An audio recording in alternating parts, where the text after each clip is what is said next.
Berita terkait agriculture visa. Peluang kerja di perkebunan Australia terbuka lebar dikarenakan kebutuhan masyarakat Australia untuk konsumsi sehari-hari. Sebagai bentuk dukungan penuh pemerintah Australia terhadap sektor pertanian, pemerintah Australia membuka lapangan pekerjaan untuk para pekerja dari negara lain termasuk pekerja Indonesia, baik itu permanen atau jangka pendek untuk bisa kerja di perkebunan Australia untuk meningkatkan tingkat produksi sektor pertanian mereka. Peluang ini pun bisa terbilang menggiurkan dikarenakan jumlah bayarannya yang terbilang menggiurkan. Anda bisa mendapatkan 10 hingga 20 dolar per jamnya tergantung dari jenis komoditas perkebunan apa yang Anda petik.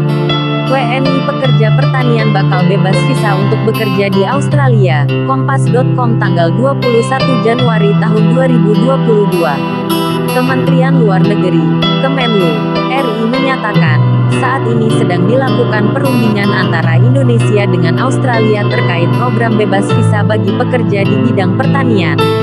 Kepala Biro Dukungan Strategis Pimpinan Kemenlu Ahmad Rizal Purnama mengatakan, perundingan tersebut merupakan bagian dari Australian Agricultural Visa Program yang sebelumnya ditujukan kepada negara-negara kawasan Pasifik.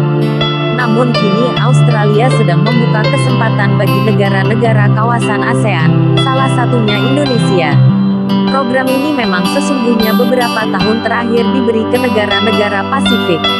Tapi sejak tahun lalu Australia sudah membuka program ini ke negara-negara ASEAN dan saat ini sedang dalam proses untuk Indonesia yang menjadi bagian dari negara ASEAN, tentu akan menjadi partisipan dalam program tersebut, ujar Rizal dalam press briefing yang dilakukan secara virtual, Kamis, tanggal 20 Januari tahun 2022.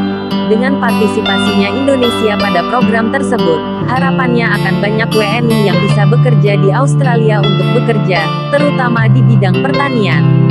Rizal mengatakan, saat ini Indonesia masih dalam tahap negosiasi untuk bisa terlibat dalam program tersebut. Ia mengatakan, perundingan baru saja dilakukan oleh Menlu RI Retno Marsudi dengan Menlu Australia Marise Payne pada Rabu, tanggal 19 Januari tahun 2022, lalu. Khusus dengan Australia, komunikasi antara Ibu Menlu dengan Menlu Australia sebenarnya sangat reguler dilakukan.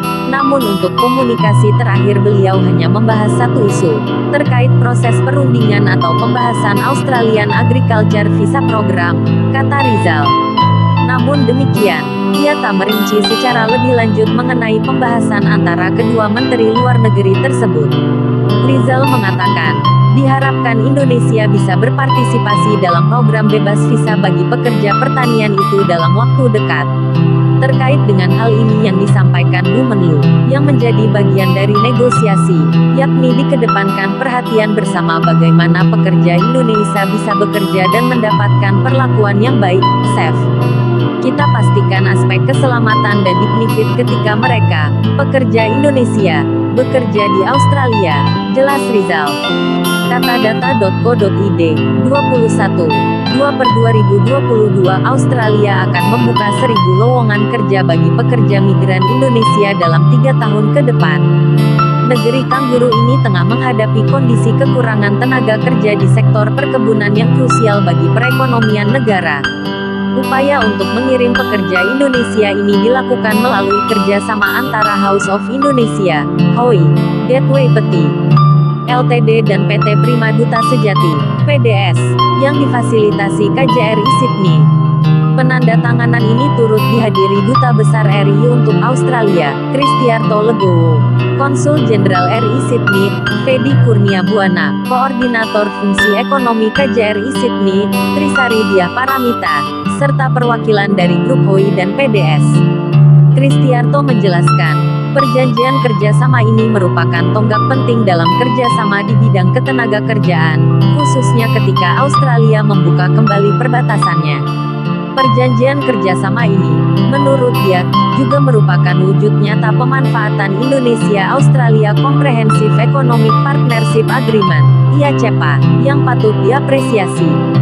Saya harap ke depan dapat dikembangkan ke sektor-sektor lain dengan keahlian dan keterampilan yang lebih tinggi, seperti sektor kesehatan dan hospitality sehingga memberikan pemanfaatan yang lebih tinggi pada perekonomian Indonesia, ujar Kristiarto dalam siaran pers.